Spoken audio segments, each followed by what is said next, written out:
Vem är du? Det ved du godt. Jeg er så heldig.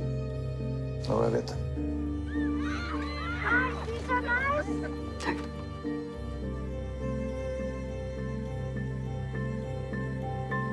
Velkommen, Gustav.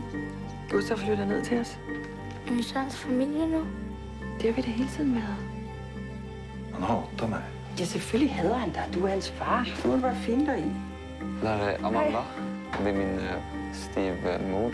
Vilken är din älsklingsfärg? Jag har inte riktigt så mycket kompisar. Det er jeg heller ikke. Kære Anne, tillykke. Vem var den första du hade sex med? Spørger du alle om det?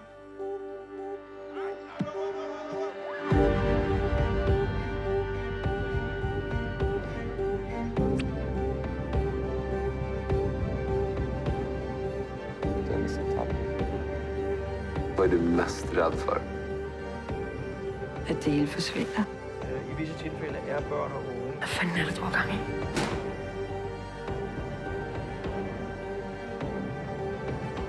Der er ikke nogen af os, der skal sige noget til Peter. Skott mig. Jeg er nødt til at indberette det her. Han gjorde det ikke med vilje. Vi är en familj, Gustav. Och i en familj så måste man kunna lita på varandra. Och kan vi inte det så kan vi inte ha dig boende här.